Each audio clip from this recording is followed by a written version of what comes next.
The African Queen, and the Egyptian Queen by Cliff Ratza. Chapter 1. The Wisdom of the African King. Lottie well knew the advantages she possessed over all rivals.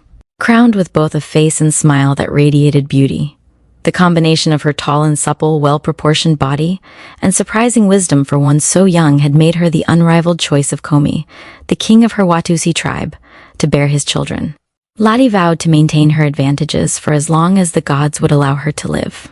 Soon after Komi and his wise ceremony man had conducted Lottie's first fertility rite, King Komi commanded the ceremony man and the medicine man to teach her everything about their tribe's history and practices. Komi hoped her native intelligence would transform her decisions into even better actions for the good of the tribe. He would take her advice if he liked it, and he would use the results to show his people why he would make her his African queen. The teaching that had begun a year ago had now ended. On the night the teachers told Komi she now knew all they could teach, Komi spoke to her in their hut. "Now that you are ready to help me decide, I will take you on a safari to another tribe that has asked for my help." Komi judged her understanding by pausing for her to speak. "Thank you, my king. I am prepared to serve. May I ask what tribe and what help they desire?" The Zulus, white-skinned explorers from a land called England, across the ocean to the east, are attacking them, raking more gold and ivory, as well as diamonds and slaves. "What do you suggest?" "We must let the Zulu king tell us his concern, and then we should spy on the explorers. After that, we will decide what should be done." Komi smiled while speaking in a kingly manner. "Your wisdom matches your beauty. We leave tomorrow." Chapter 2. The Emperor rewards the winner. Emperor Jingtai of China's Ming Dynasty had selected Tianshu over a year ago to lead a special voyage, because, as a young explorer, he had gained experience and fame while serving under eunuch Admiral Zheng on all 7 of his massive voyages seeking treasure in far-flung lands. That's why he had commanded Tianshu to explore the western shore of the continent that the Europeans wanted to colonize. His goal: to see firsthand the opportunities awaiting his emperor and himself in South America. Tianshu had returned several times to Beijing to reload his fleet with supplies and weapons needed by the tribes he discovered. One tribe in particular, the Yanomami tribe led by Queen Yarima, who ruled an all-female tribe of Amazon rainforest warriors, had been most helpful by joining his expedition. The last time he left, Tianshu promised that the next time he returned, he would bring a glorious victory. When Jingtai heard that his ships had just anchored, he summoned Tianshu to meet with his bureaucrats. Tianshu had rehearsed on the voyage home what he would say, and he reviewed his thoughts while following the messenger to the meeting. "I will highlight what I accomplished with the help of Yarima, but I won't mention my duel to the death I won to save her against the leader of the Portuguese conquistadors." After the emperor introduced him to his bureaucrats, Tianshu stood while speaking in a clear, measured, and dignified manner. "With the help of Yarima, we halted Pedro Alvarez Cabral and his Portugal conquistadors from colonizing South America by using muskets and horses, which their tribes want more of, along with compasses and dogs that we have but they don't. We can use these to trade for a powerful powder that, when smoked or sniffed, makes me feel like I'm using opium. They also make a sweet-tasting powder that is good for food and drink, make tea that we can always use more of, and they have herbs for making medicine we can use. Let me tell you more." When Tianshu finished, the emperor let his bureaucrats offer their opinions, but he cut them off after only a couple of minutes. "Tianshu has shown again why he is so valuable. There's nothing left for him to do in South America, so I shall reward him. I shall give him a fleet for an expedition to explore Africa." Tianshu bowed, then spoke. "Thank you, my emperor. I shall consult with our wisest men for their help in planning the voyage. I shall leave as soon as I have my plan." Chapter 3. Spain regroups to win. Of all the cities that Spain's kings used, King Ferdinand II liked Cordoba the best. Located in the south and only 100 miles from the Atlantic Ocean, Queen Isabella told him that its striking blend of Moorish grandeur and emerging Christian Renaissance architecture made it an ideal location for their palace. Whenever explorers sought patronage from Ferdinand II, they would come to the palace and explain how their expeditions would further the king's ambitions, and whenever explorers returned, they would tell the king about their success. Today, Juan Diaz de Solís would do just that. Having rehearsed on the voyage back from South America, he knew how to describe his defeat. A palace guard took him to the throne room, its furnishings obviously a blend of cultures chosen by the queen. The oriental carpets and bold-colored wall hangings accented the royal thrones. Standing before the king and queen, Juan bowed and then waited for the king to speak to his court. Before us is Juan Diaz de Solís. I commissioned him almost 2 years ago to explore South America. He has just returned and will share his exploits with us. Juan spoke directly to the king and queen, speaking slowly and showing little emotion. Pet. I have discovered a land populated by primitive tribes. Our weapons and germs are stronger than theirs and have killed many. But their numbers are too great, especially when a tribe of female Amazon warriors has given some of them horses and weapons like ours, and has trained them in battle tactics. These Amazon warriors have also given them medicines. Let me tell you more so you understand why they have defeated me. When finished, Juan waited for the king to speak. He nodded thoughtfully for a moment, then spoke. You have done all you could. When I commissioned you and Christopher Columbus to explore the New World across the Atlantic, looking for places to colonize, you went further south. He had success establishing colonies by defeating all the tribes he found, but no one knew in advance that would be the case. After Juan bowed silently to acknowledge the compliment, the king continued. I wish to use your skills by having you explore elsewhere. Spain and other nations have known about the Silk Road trade route connecting Europe to China and Africa ever since the travels of Marco Polo, but have no first-hand knowledge. So I will commission you to explore the continent of Africa. The king paused for Juan's response. Thank you, Your Highness. How should I proceed? You will need to learn about Africa before planning your expedition. I will tell my court scholars to teach you. Once they say you are ready, complete your plan and return so I can award you the commission. As the king rose to dismiss him, Juan made a final bow before saying, Thank you. I shall do my best to be victorious. Chapter 4. 2 Kings and a Queen. Like all Watusi women, Lottie had never ventured far from the village for fear of being eaten by some of the vicious animals roaming about that would attack villagers. Even the men would venture forth only in pairs while carrying iron-tipped spears. But occasionally, while hunting in packs, the sandy-colored beasts with a collar of dark-colored fur would devour them. Safaris would suffer the same fate, unless they had armed guards interspersed from front to back, so the king made sure he took plenty. 2 led the group, with the king right behind, and Lottie dutifully pacing in his footsteps. Freed of this fear, she spent her time viewing the landscape and musing about what she saw. My teachers told me, but seeing for myself makes it come alive. I see grass-covered plains and stands of trees, with watering holes dotting the rolling hills everywhere I look, with mountains even further in the background. The plains turn green when rain comes during the growing season. But when the dry season arrives, the grass turns sand-colored, the waterholes dry up, and the strong winds carry reddish dust that would hurt my eyes. I'm happy we're traveling south during the growing season to meet with the Zulu king. And I see new animals, like that spotted long-necked giant that can reach higher than me standing on someone's shoulders. Or those black-striped ones that gallop in packs, and the ivory-tusked giants that rumble wherever they want.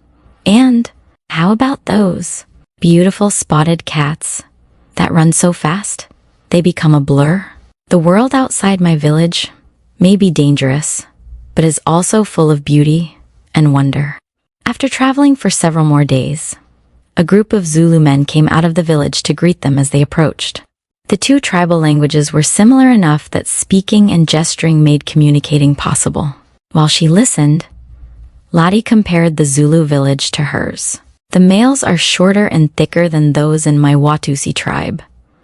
But they look strong. The thatched roof huts made of mud and straw form a circle that will keep out any animals on the prowl. My tribe does the same.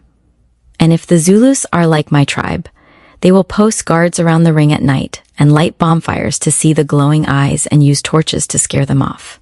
It's too hot to wear much clothing other than animal bides wrapped around their waists.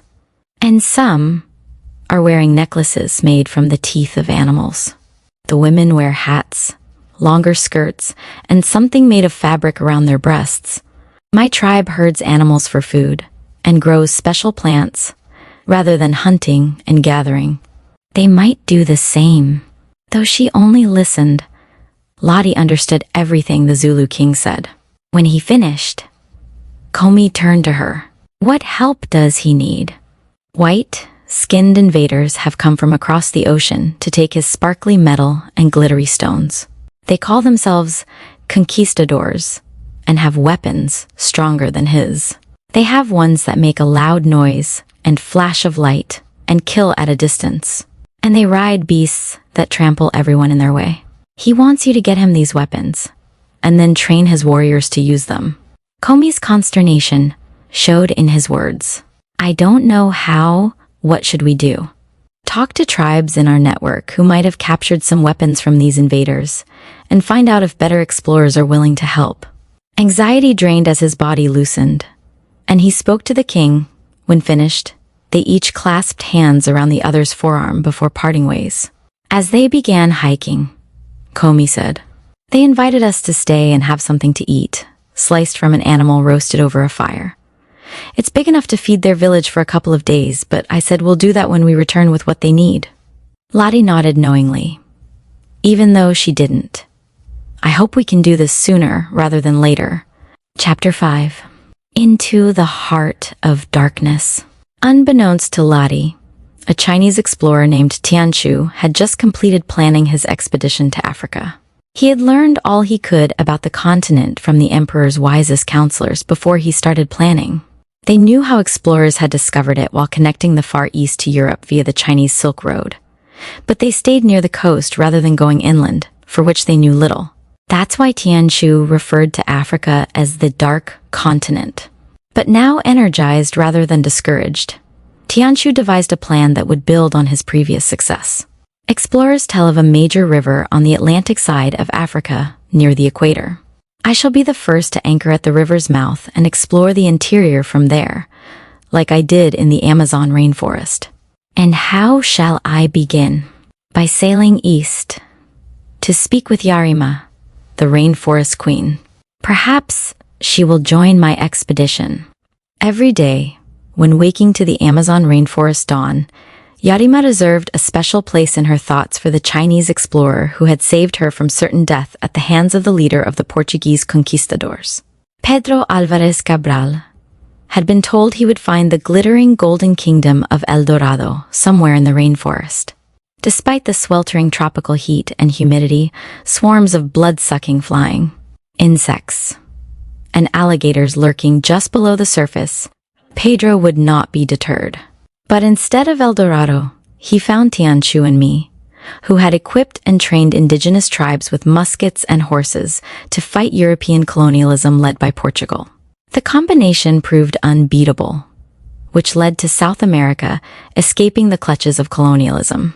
During the 2 years since her rescue, Yarima had kept busy with her duties as the tribal leader and teaching her daughter Monde about the history and customs of the rainforest warriors, but also extended her commitment to South America by building on what Tianchu had given her. One day, our tribes may be wise enough to form cultures and countries, similar to those found in Europe and the Far East.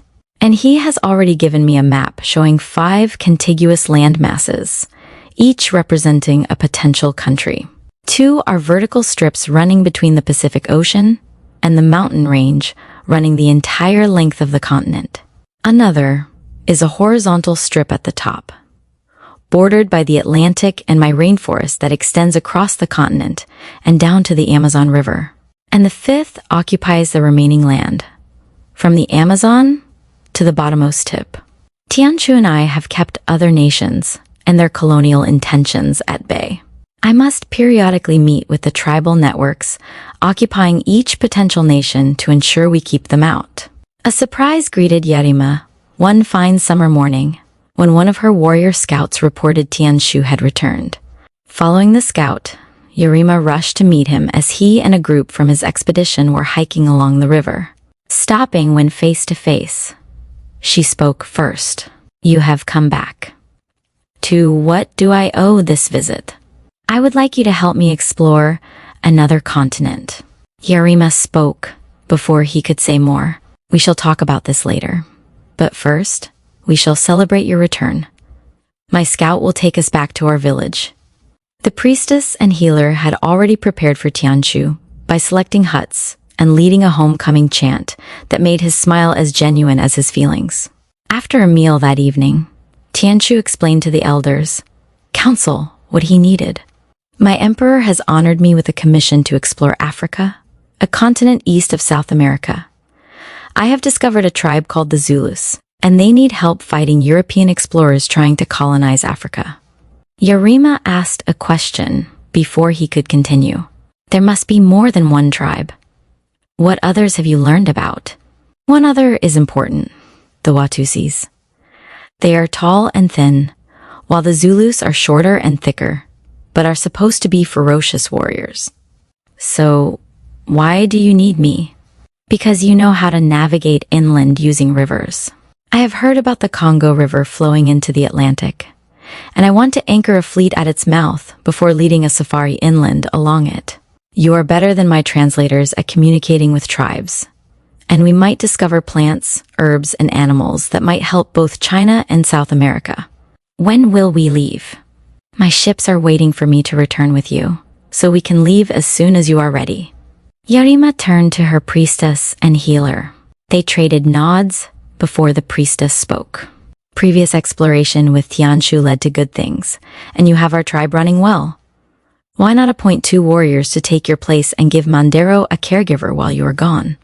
After nodding to the priestess, Yarima said, "Very well," and then turned toward Tianshu before saying, "I will be ready to leave in only a couple of days. Will that do?" "Yes, indeed. And although Africa is unknown, we will come back to your village whenever needed. So, thank you for joining the safari." Chapter 6. Into Africa. Juan de Solis pledged to learn all he could about Africa from the Spanish king's court scholars to avoid how a lack of knowledge had defeated him in South America. The scholars knew much, but after he had absorbed all they knew, he still called it the Dark Continent. Both Portugal and Spain have been exploring Africa using different approaches. Portugal wants to establish trading posts along the coast to build a sea route to Asia. Spain and other nations have known about the Silk Road trade route connecting Europe to China and Africa ever since the travels of Marco Polo, but Spain has no first-hand knowledge, and that is what I shall bring back. Juan told no one about his detailed thoughts for fear of scaring them. African explorers have suffered mightily from heat, disease, and attacks by ferocious beasts hunting in packs. No wonder some have called Africa the white man's graveyard. But at least I know something about what to expect. And I also know about 2 tribes, the Watusi and Zulu. They might have villages along the Congo River that flows into the Atlantic. Well, I shall be the first Spanish explorer to anchor at the mouth of the river and go inland from there. Juan met with the king and queen as soon as he had his plan ready for their approval. But even for them, he used only upbeat phrases and exciting descriptions for the expedition, and as soon as they granted his commission, he began recruiting members, and 2 weeks later, he spoke to them on board the lead vessel, using a tone and an expression that added to the general enthusiasm. "The king has assigned to our expedition a guide and a translator who know even more than I about what we might discover. We might find tribes willing to help us explore, but if we come across tribes that threaten us, we have muskets and horses that will protect us." When one soldier asked about rewards, Juan had a ready answer.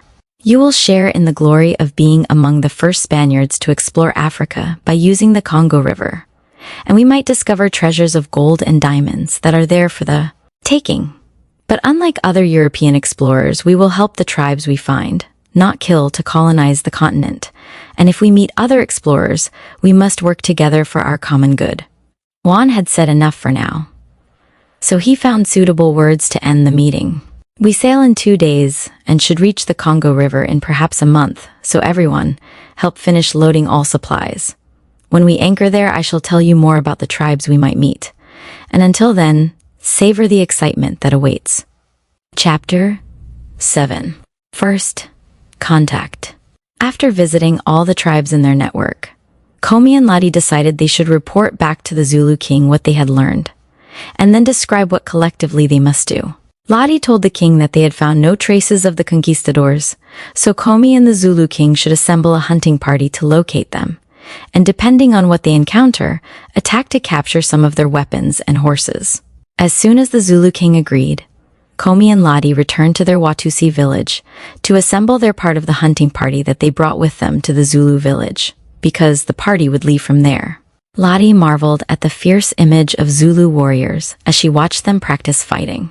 They wear little clothing, other than animal skins covering the upper body, front and back, down to the waist, and they adorn their upper arms and lower legs with animal tails to appear even larger and more imposing. They also tuck feathers into headbands and beat their spears against shields while chanting, "Zulu." I sure wouldn't want to fight them. I wonder what the conquistadors will do. After 2 days of tracking, the hunting party came upon a band of conquistadors they outnumbered, so the kings gave the command to attack. Ladi knew how to use all the weapons her warriors read, but she also knew to watch, not join the fighting, and that she did from a safe distance while commenting to herself. We caught them by surprise, but those on horseback are charging into our warriors, while others on foot fire muskets and use metal words that break our spears. Their weapons are more than we can handle. The Zulu and Watusi warriors battled bravely, but their fighting king saw they could not win and signaled retreat. Ladi followed them, but so did the horse, riding conquistadors. When one of them trampled Komi before dismounting to use his sword, Ladi leaped into action. She grabbed a spear from a fallen Zulu and stabbed the conquistador before pulling Komi up and jumping into the saddle. Komi jumped on behind her, and she galloped away. When the conquistadors stopped chasing the survivors of the hunting party, Ladi slowed to a trot, and Komi dismounted when they reached the Zulu king. The tracker led the procession non-stop, until it reached the starting point, where the two kings assessed the situation. Ladi didn't need to listen. She knew what they needed to do. She stayed on her horse, while the Watusi warriors followed her. Komi and I must find muskets and burses if we want to help the Zulus. And how will we do that? Talk to other tribes, and look for other explorers. I'll have to think of a way. Vatnacht. Chapter 8. May 22, 37. Tianshu's African Safari. Tianshu's convoy of 2 ships carried enough supplies to last several months, but he hoped he and Yurima would find a tribe that would resupply them. The convoy also carried enough weapons to use if they came upon a small band of conquistadors. After anchoring at the mouth of the Congo River, Tianshu's crew unloaded only enough supplies, muskets, and horses for defensive purposes. His tracker led the way on a trail along the river that eventually led inland. Yarima followed on horseback with Tianshu leading his men behind her, and with Yurima's horse-mounted warriors spaced to the end of the column. Nothing untoward occurred on the first day, so Yurima had time to observe while commenting to herself. I feel like I'm traveling along the river in my beloved rainforest. The weather and trees are nearly the same, and the Congo River looks just like the Amazon. I hope we come across a tribe before we have to turn back. That happened midway through the second day when a group of warriors, chanting and beating their shields with spears, confronted them. Yurima was too well prepared to be frightened. She dismounted, and then, while walking toward the leader, displayed open hands and then she used her pointing and speaking skills when stopping in front of him. "My name is Yarima. With me is Tianshu. We are explorers here to help." The leader nodded slowly before speaking to his men, then gestured for Tianshu's party to follow him. As they walked further inland, they eventually came to the warriors' village, and Tianshu whispered to her, "We've walked for about an hour at a pace that takes us about 3 miles from the river. Your pointing and speaking should work even better on the chieftain." The warriors huddled around the chieftain, pointing and talking in their language. After several minutes, he motioned for Yarima to come to him. When she did, he spoke directly to her. "You, Yarima, and partner Tianshu are explorers. I am king of my Zulu tribe. What you want? We can help fight bad explorers who want to kill your people and take your land. We have horses and weapons to do that. Tianshu will show." Tianshu demonstrated how their muskets and horses can be used as weapons. When finished, Yarima continued speaking. "Bad explorers called conquistadors have these weapons. Have they ever attacked you?" The king shook his head before saying, "No, but they attacked another Zulu tribe. I take you to them." 2 days later, Yarima and Tianshu repeated their performance to another tribe, whose king was even better at understanding. When they finished, he said, "I take you to a different tribe that is getting me weapons like yours. You can work with them." The very next day, the Zulu king took them to this new tribe and talked to its king.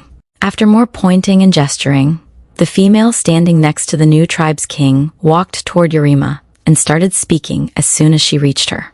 The tone of her voice matched her smile. "My name is Lottie. I am the African queen of my Watusi tribe.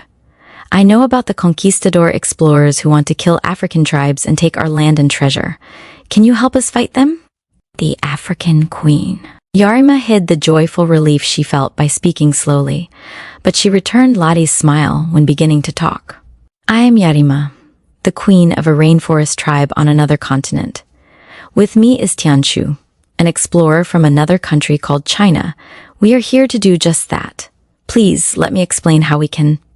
Chapter 9. A Fight to the Death. Both Tianshu and Lottie liked Yarima's plan for helping to fight the conquistadors. Tianshu would sail to China and return with muskets, swords, and horses. Meanwhile, Yarima would teach Lottie what she had learned from Tianshu about the Earth's continents, telling time using a calendar and navigating using a compass. She would also explain more about why other countries want to colonize Africa. The two queens spent much of the 3 months working together until Tianshu returned, enjoying each other's company and comparing their tribal lifestyles, which turned out to be similar, and their personalities were similar as well. When he returned, Tianshu met with the two kings and explained battle tactics centered on fighting units of horseback-mounted warriors supported by ground warriors, who would use shields, spears, and muskets. As soon as the kings grasped the tactics, Tianshu let them assemble and train the units. Tianshu and the two queens observed as the Watusi Zulu units became deadly to any opposing conquistadors. After a month of training, Tianshu led a meeting with the two kings and queens to announce what they must now do. "Your training is complete. It is time to find the conquistadors and fight to the death. Yarima, Ladi, and I will watch as the battle unfolds. If it looks like we cannot win, we will signal a retreat so we can regroup and fight another day. The Zulu king and his trackers will lead us to the conquistadors." Juan Diaz de Solis projected confidence to his conquistadors in everything he did as well as the commands he gave while watching from his saddle as battles unfolded, but he never shared his thoughts with anyone. He had every reason to think they would be successful today as they looked for more villages.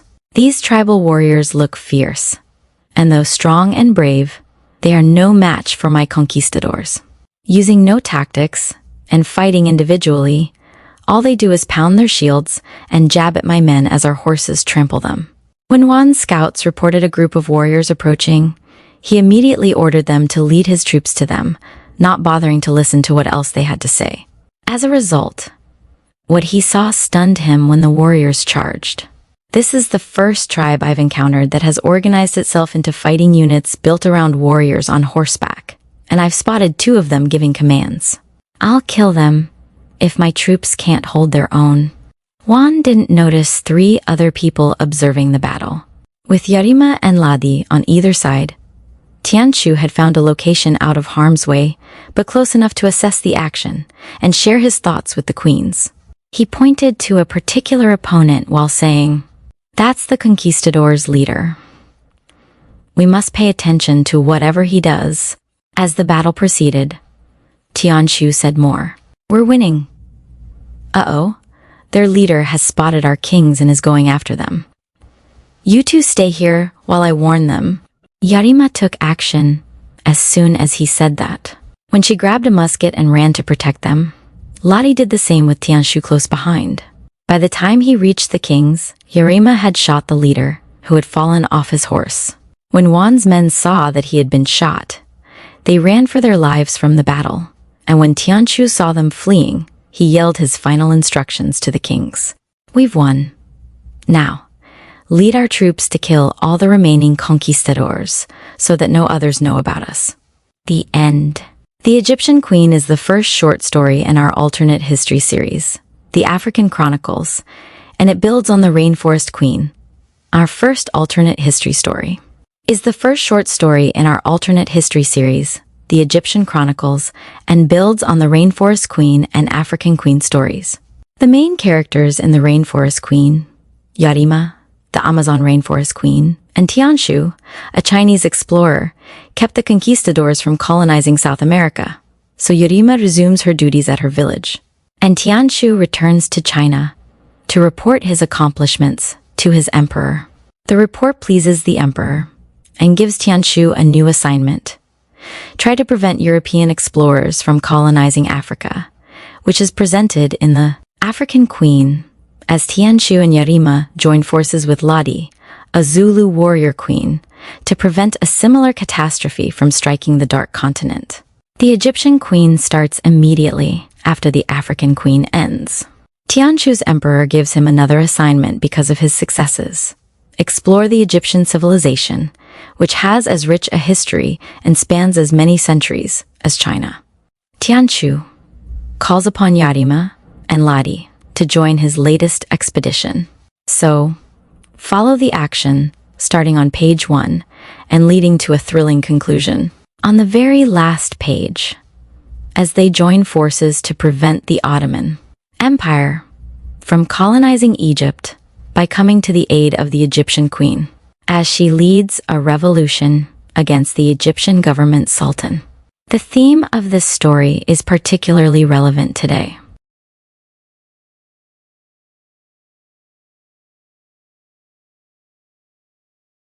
Indigenous people, anywhere, deserve the respect and support from all nations. Most anthropologists now credit them with a greater understanding of their world and having a sophisticated culture worth fighting to preserve. Thank you for joining the adventure, which we hope you enjoy. The Egyptian Queen, a novel. Chapter 1. Tianshu returns. Yarima followed the messenger as soon as he headed back toward Tianshu, who wanted to meet at her village along the Amazon River. She ran to greet him as soon as his expedition came into view, giving him a hug reserved for returning warriors before speaking. It has been 4 seasons since our victory in Africa, and I have settled into my daily routine of leading my tribe and enjoying every moment with my daughter. I hope your daily routine has been as pleasant. He nodded before smiling, and then he spoke in his calm, articulate voice. I have returned because I need your help on my latest assignment, which is to explore the Kingdom of Egypt. My wise men have taught me enough to begin, but you and Lottie communicate better with the tribes we will meet. I will tell you and your council of elders more when we reach your village. The priestess led a chant that greeted the expedition, and one of the elders took the expedition to a tent they would use until leaving. Several hours later, Yarima sat next to Tianshu at a celebratory meal. Night had fallen, and the torches ringing the tables added a magical glow. Tianshu rose to speak after the remains of the meal had been cleared. "I am going to lead a new expedition to explore the Egyptian kingdom. Its civilization is a highly organized, sophisticated society dating back thousands of years, as far as China's. It grew along the banks of the Nile River Delta, which empties into the Mediterranean Sea, and harnessed the river's annual flooding to create great wealth." Tianshu paused. But when no comments came, he continued. "The fertile banks produce grains like wheat and barley, and lush green cotton fields that yielded extra, long fibers that make Egyptian cotton better. The Egyptians used flat-bottomed boats to haul gold back to Cairo and carry massive limestone blocks used to build the pyramids at Giza and the temple complex at Karnak." Tianshu paused for questions he saw coming from Yarima. "Egypt sounds like a powerful empire. What types of political and religious orders does it have? Does it still exist?" "All empires end. Internal tribal arguments and external threats from other countries caused its downfall. But until then, a ruler, called the pharaoh, and his elites controlled the scribes, artisans, farmers, and slaves. And until its conquest by the Ottoman Empire, its people followed the religions of Abraham, Jesus, and Muhammad. Our expedition will learn more when we get there." Yarima's next question ended the evening. "When do we leave?"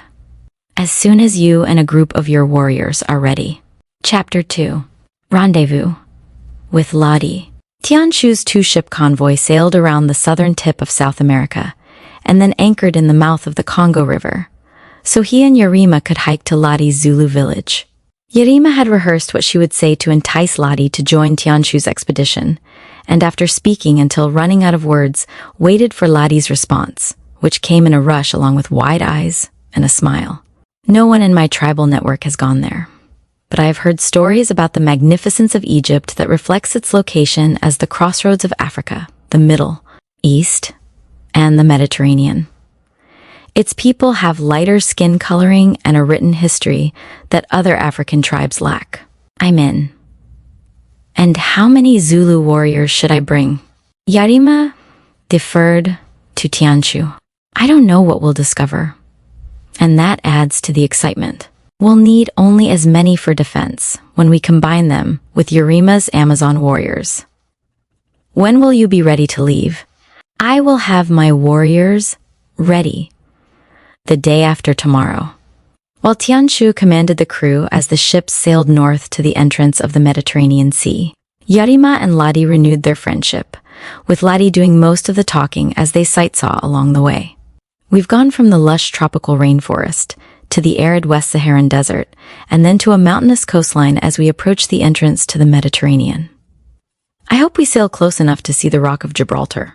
That prompted Yarima to ask, "What's that?"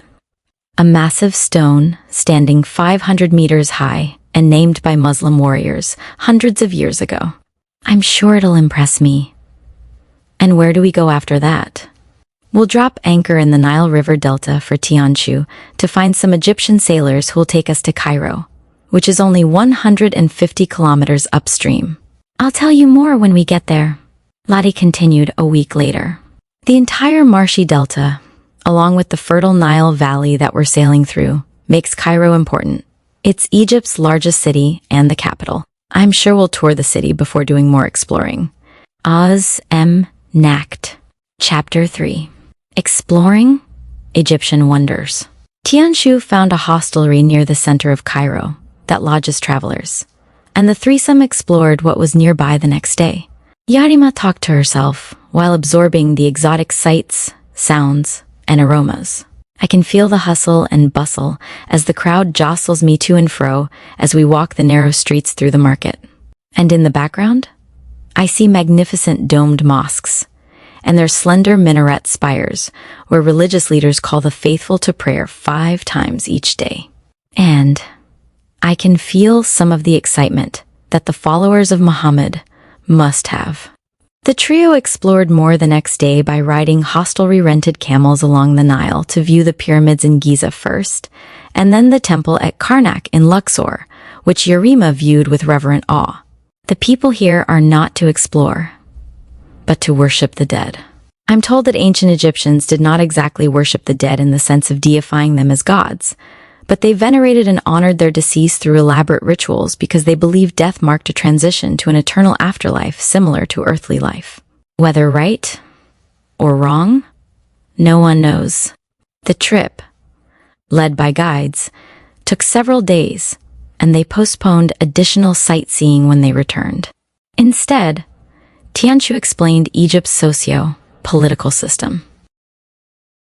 A king, like divine intermediary called the pharaoh, leads a theocratic monarchy that deals with internal threats coming from rival tribes, as well as external threats from nations that want to conquer the Egyptian empire. And when Rome was at its height, Cleopatra, the beautiful, iconic queen of the Nile, ruled. She paved the way for other female rulers centuries later. When Tianshu had finished, Lottie asked the question before Yarima.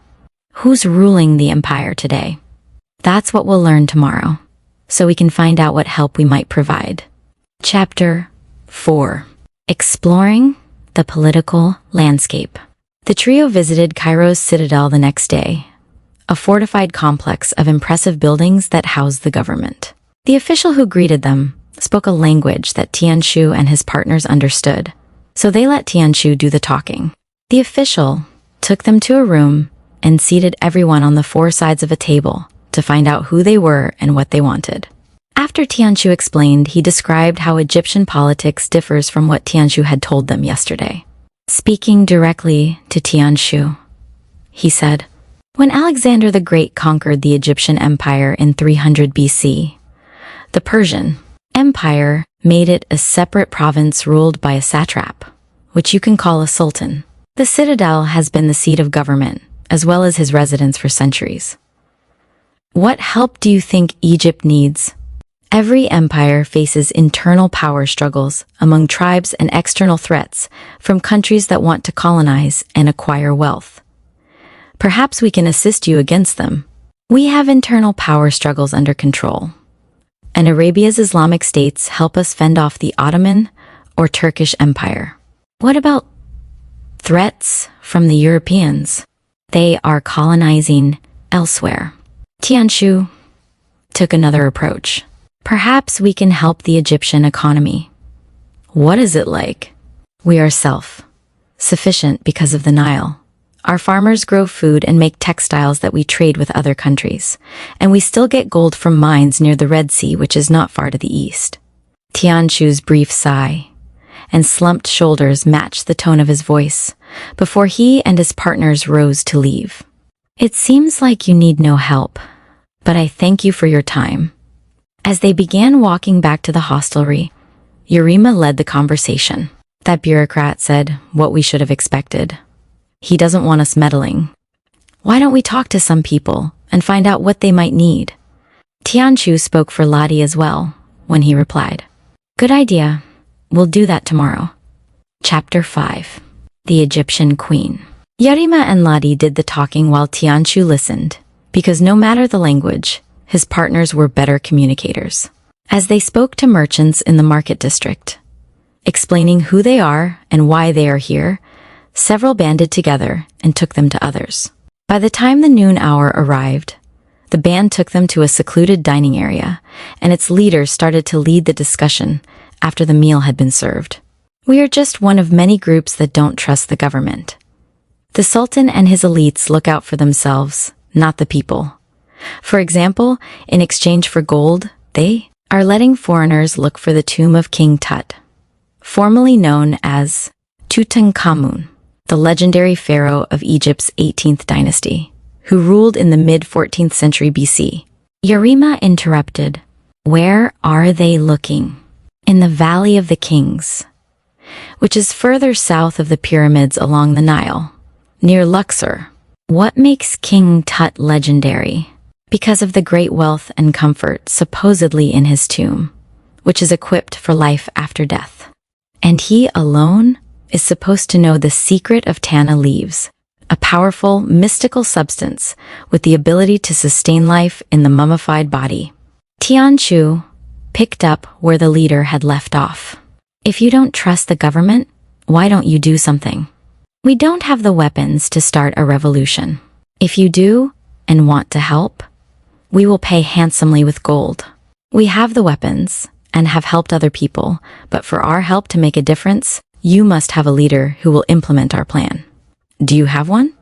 Her name is Chloe, but we call her Cleopatra, because her ancestry dates back to Queen Cleopatra, who fathered the children of the Romans, Julius Caesar and Mark Antony.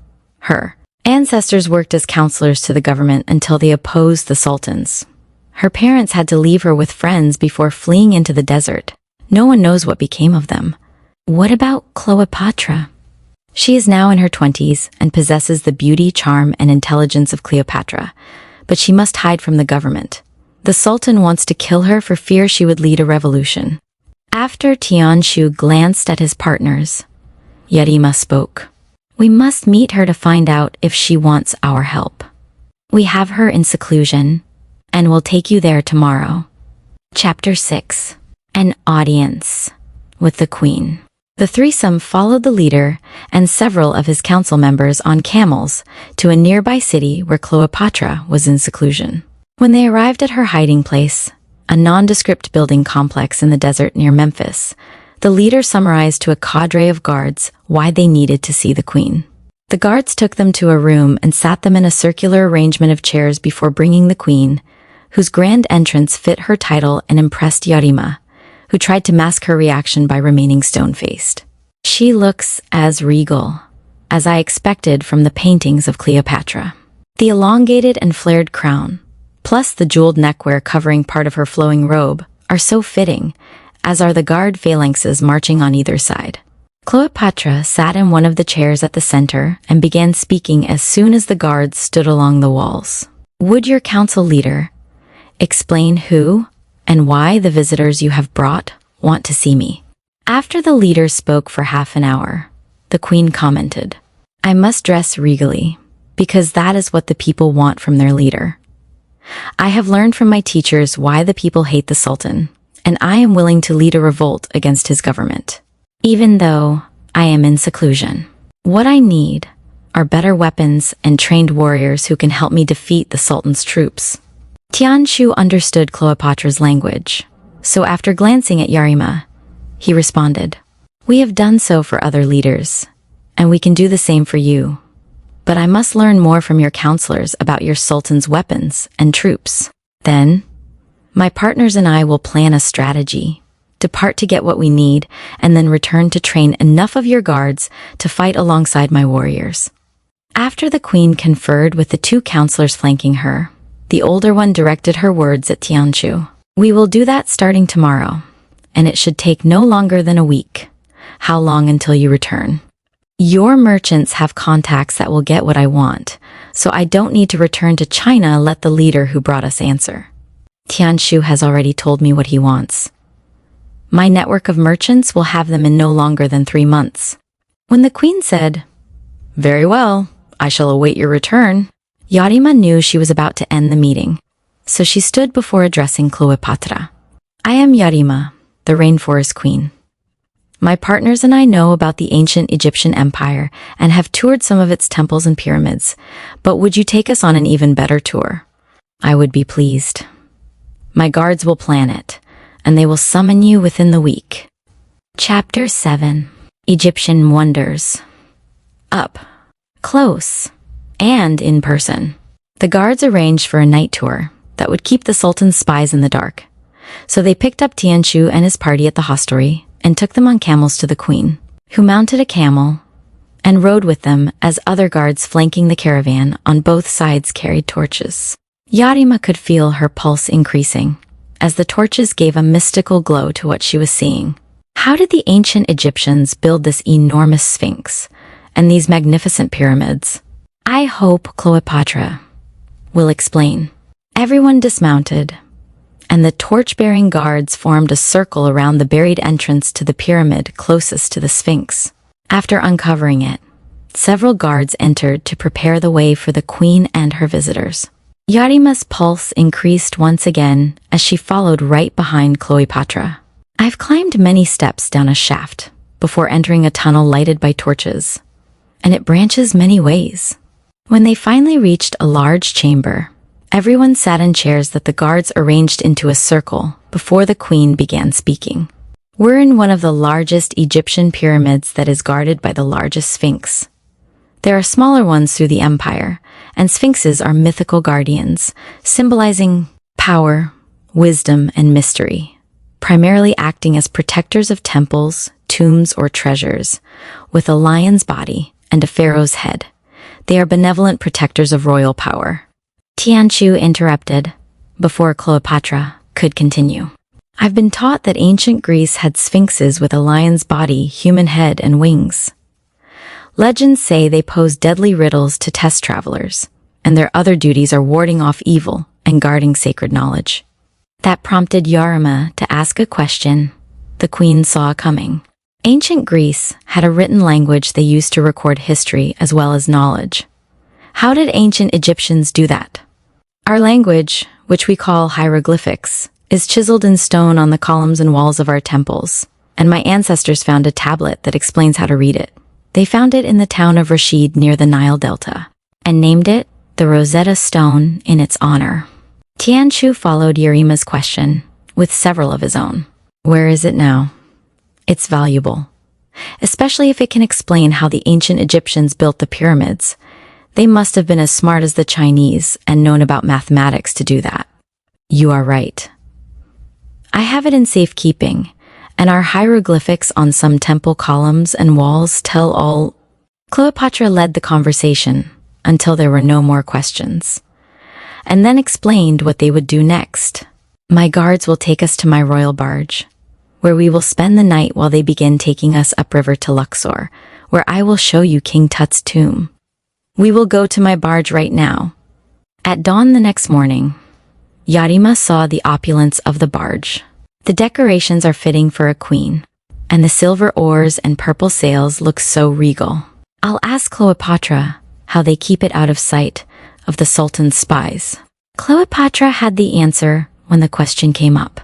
My guards hide the barge far enough upriver, and when we sail, it shows the people in the towns along the banks that I am unafraid of leading the people's revolution. When they dropped anchor at Luxor late the next day, several guards stationed there came to the queen. We just found the entrance to King Tut's tomb, and will explore it starting tomorrow. Will you join us? Yes. Come get us when you are ready to begin. By the time Cleopatra and her visitors reached the entrance, laborers had already cleared away stone rubble, revealing a staircase leading down to a passageway. The queen's party followed torchbearers through several doors sealed for protection against tomb raiders and entered a large antechamber containing life-size statues of several guards and the king's throne. From there, they went through separate doors, one leading to an annex containing the possessions the king would use in the afterlife, another leading to the burial chamber containing the king's sarcophagus, sealed vessels, and chests, and a third leading to the treasure room containing an immense amount of silver and gold.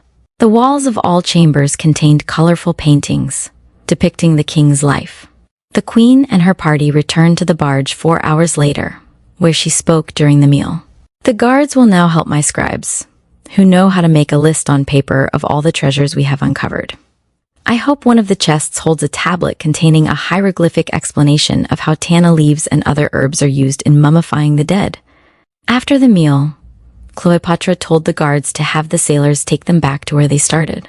While en route, Tianqiu led the discussion with his partners and the queen about what he would do next. I must work with trusted local merchants to get what I need to defeat the Sultan's troops. The council leader has already said it will take perhaps 3 months, so I will report back to you then. I await your return. Chapter 8. Obtaining what's needed. Tianqiu and his partners learned as much as possible about the Sultan's troops and fighting techniques during the time period until the merchants returned. And when they did, the queen's guards took him to meet with her again. Once there, he explained what they must now do. My trusted merchant's convoy of barges has returned with the weapons I need. Now, I need you to select 2 remote locations in the desert where we can store the weapons and station my warriors to prepare for battle. While that's going on, have your guards secretly recruit men who are loyal to you, so they will join us in battle. Tianshu paused for Cleopatra's question he knew she would ask. My guards, and I can do that, but there must be more. What else? Your guards and sailors must lead a barge convoy at night to pick up my warriors. Then transfer the supplies from the merchants' barges to ours, and then sail to where we can unload everything for transfer to our locations. And your guards must plant loyal spies in the citadel to keep track of the Sultan and his troops. When will you be ready? As soon as you are. Cleopatra looked at a senior guard, who answered, I will bring Tianshu back in no longer than 4 days. When the guards completed the transfer 3 days later, Tianshu explained the weapons they now had. The weapons you and the Sultan's troops have come from the Bronze Age, while ours come from steel, which is stronger. We also have gunpowder, muskets, and bullets. The Sultan doesn't. Why is that? The Sultan and his government fell behind other countries, and that's added to our advantage. There are others as well, which I'll show during the training. That's when you'll start firing the muskets. What's next? You should tell the Queen what we've now set up. And while you're doing that, my partners and I will continue planning. Chapter 9. Planning the New Empire. While waiting for the guards to bring him to the Queen, Tianshu used his wealth of knowledge about the governments of other empires to explain to his partners his plan for Egypt. Even when new leaders overthrow a government, they should build on what came before instead of making radical changes, because people are reluctant, even if it's for something better. Are you ready for me to outline my approach? His partners nodded, so he continued. The Sultan has absolute power as both the military and political leader, and he rules through an elite class of troop commanders and political administrators, such as his advisory council and judicial bodies using Islamic law, all centralized in Cairo. He also divides the people into classes, such as his elite ruling class, then scribes, artisans, farmers, and finally slaves, who must become soldiers. Tianshu stopped for Yarima to continue. This caste system plays to our favor. People are smart, they know everyone has a different status, but they want to be treated fairly and have some say in what happens to them. Do you think all this should be written up in a constitution that states slaves are now free? That's what we'll be recommending to the Queen. And when we meet with her, I'm certain she will add to our plan. When the guards brought him to Cleopatra several days later, he gave her a copy of his written plan before talking her through it. When he asked for her comments afterward, she said, This will help me keep the country stable and help ward off possible attacks from the Ottoman Empire. And there's more I must do for the Ottoman people. Protect them from a plague that's killing thousands each week, and use taxes to feed the poor instead of enriching the elite. What do you want to do next? Why not have your guards take us to the training locations so you can see what's in place and watch them fire the weapons? That way, if you like what you see, we can move ahead. We'll do that tomorrow. And why don't you bring Yarima and Lottie? I like to surround myself with smart people. In fact, I might want the 3 of you to be my advisory council. We will be honored to serve, if you so desire. Chapter 10. The Queen agrees. 0, 0, 0, 0, 0, 0, 0, 0, 0, 0, 000. Tianshu could tell by the Queen's deep sigh, accompanied by a crisp nod, that she liked the training location preparation, and even though she winced when the guards fired the guns, her smile remained. Afterward, when she spoke with Tianshu, his partners, and her senior guards, she looked ready to push ahead. Those muskets will startle the Sultan's troops and confuse them even more in the heat of battle. But we need to fight them where it suits us. How will you draw them out into the open? Tianshu spoke without hesitation. I'm planning an ambush. We'll have our troops located at our desert training location that's farther from the citadel stage, a brief but disorganized attack before fleeing. Just slow enough to lure the Sultan's troops to follow into the desert. We'll make sure they can keep us in sight, and after a couple of hours, we'll have a larger group of troops kill them all, including any spies who might come along to report back to the Sultan. That's a good start, but there must be more to launch the revolution. Tianshu spoke before she could say more. I won't stage the ambush until your guards recruit enough loyal men to fight with us and bring them for training at our locations. One of the guards replied, Devatnacht. 31. We will have enough at both locations in a week for you to lead the training. I will be ready, and you already know how many of the final weapons to bring between now and the start of training. You shall have them. Chapter 11. A Gathering of Warriors. Tianu began training the troops a week later by instructing the guards to divide everyone stationed at both sites into fighting units built around Yarima's and Lotti's warriors mounted on camels. Once that had been done, he continued the next day. The Sultan's troops don't ride camels and have never been attacked by organized opponents, so we'll both surprise them and make their mass fighting even more disorganized. Our camel-mounted warriors have stronger helmets, body armor, and swords, and the muskets our troops on foot have will frighten the enemy. They'll probably run for their lives. Any questions? None came, so Tianshu continued. Good. The guards will now carry on training their units. Make sure you show them how to load and fire the muskets and how to work as a team. Tianshu and his partners observed the training for a week and assembled everyone when satisfied. We are ready, so we will have the queen observe one last practice. After that, I will tell what we do next. Chapter 12. The Ambush. The queen stood between Yarima and Ladi, while Tianshu summarized the skill displayed in the last practice. When it ended, Yarima could feel a combination of calm and excitement sweep over her when Cleopatra spoke to Tianshu. The troops are ready. When does the ambush begin? This afternoon, after we divide the fighting units at our location that's farther from the citadel into 2 groups and have the smaller group stage a surprise attack at sundown, and then flee into the desert as soon as the Sultan's troops start to chase. We'll let the enemy keep us in sight so they keep them coming, and we'll lead them to where our larger group can sweep in, with our camel-centered fighting groups leading the way.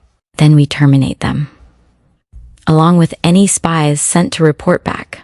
I want to watch the battle unfold. Why don't you take your partners and me to a place for that? That's already in the plan. Tianshu rode with the surprise attack, and it unfolded precisely as he had planned. When darkness fell, his troops lit torches that kept the enemy coming. But after enough miles, they extinguished them to throw the enemy into utter darkness. 150. Then, the larger group, bearing torches, swept in. Tianshu found the queen with his partners and led them to a safe place for watching. The camel riders cut the Sultan's troops into small groups of paralyzed fighters who were mowed down by a force superior in both number and weaponry. Yarima lost track of time, but after Tianshu's guards herded the few survivors, the queen spoke. Are you ready to launch the revolution? That will start right now. Chapter 13. Launching the revolution. The fighting units from the location closer to the citadel led the camel-mounted charge through the citadel's gate, clattering into the courtyard and trampling the Sultan's troops posted there, while the foot soldiers raced into the main building. Tianshu followed a safe distance behind the foot soldiers, with the queen and his partners in tow. Most of the Sultan's troops threw down their weapons. Those who fought were quickly terminated, and the Sultan, seeing the battle lost, tried to flee. When the queen pointed him out and yelled, "Stop him!" Yarima was the first to take action. She tackled him by diving into his legs, and 2 guards took him away with the other prisoners. When Tianshu and the others reached Yarima, the queen said, "We have won the first battle of the revolution. The people will follow me when I parade the defeated Sultan before them and tell them my plans for governing. And as I have said before, my plan will include you and your partners as my advisory council." This time, Yarima replied, "We will be honored to serve, if you so desire." The end. Honored to serve, if you so desire. The end.